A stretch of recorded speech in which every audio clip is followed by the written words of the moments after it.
feel like I'm losing my mind.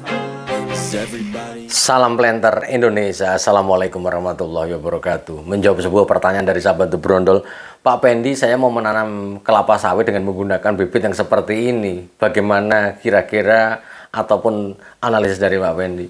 Bahwa sahabat The Brondol semuanya, bahwa menanam bibit kelapa sawit yang ideal adalah 9-15 bulan.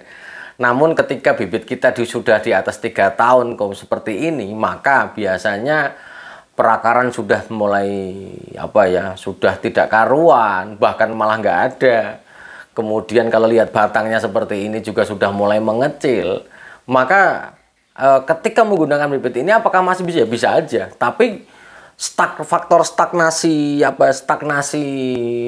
kelapa sawitnya pasti akan panjang. Mas. Jadi kalau saran saya ketika kita menggunakan bibit-bibit seperti ini, mau kita gunakan ya bisa saja, namun ya kesabaran kita ataupun kesabaran kita pasti diuji itu. Kemudian stagnasinya juga cukup panjang. Mungkin kalau prediksi Pendi kalau seperti ini stagnasinya lebih daripada setengah tahun, Mas. Untuk bisa berdiferensiasi pucuknya, tunas-tunas baru akan berdiferensiasi, akan butuh waktu yang cukup panjang. Jadi kalau memang walaupun dia bibit bersertifikat sekalipun, tapi kalau lihat pertumbuhannya, kalau kita lihat pertumbuhannya seperti ini nih. Ini pada posisi ini sudah mulai mengecil, Mas. Nah, ini biasanya kalau sudah mengecil seperti ini, maka pertumbuhannya akan sangat lambat sekali, Mas.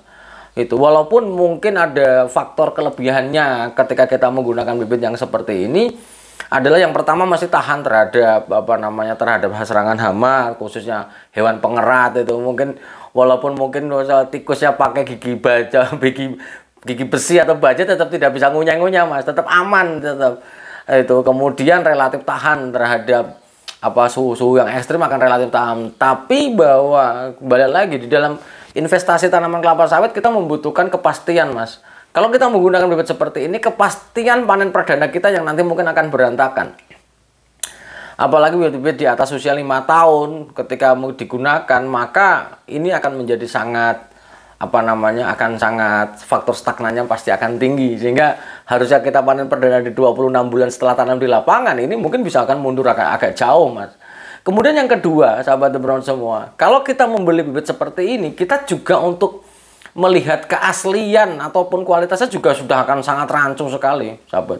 Jadi kalau sudah rancu, misalnya bibit bersertifikat, apakah dia afkir tegak ketika dipotong seperti ini, misalnya dipotong seperti ini, apakah dia tegak atau tidak, ya kita nggak tahu ini. Apakah dia tegak atau tidak, ya kita nggak tahu.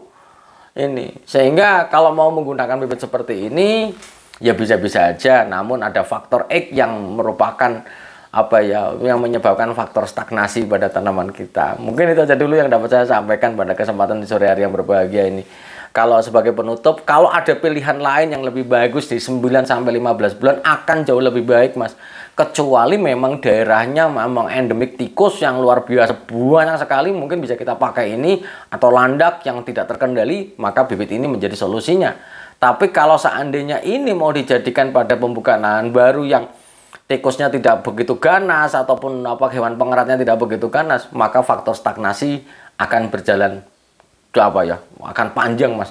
Mungkin bahkan lebih daripada setengah tahun, sehingga mundur panen perdananya juga pasti akan lumayan akan panjang, Mas. Semoga bermanfaat bagi sahabat The Brondol. Sekali lagi, pilihlah bibit bersertifikat dengan umur yang ideal tanam adalah 9 bulan sampai 15 bulan tanam di bibitan. Semoga bermanfaat dan salam planter Indonesia. Assalamualaikum warahmatullahi wabarakatuh.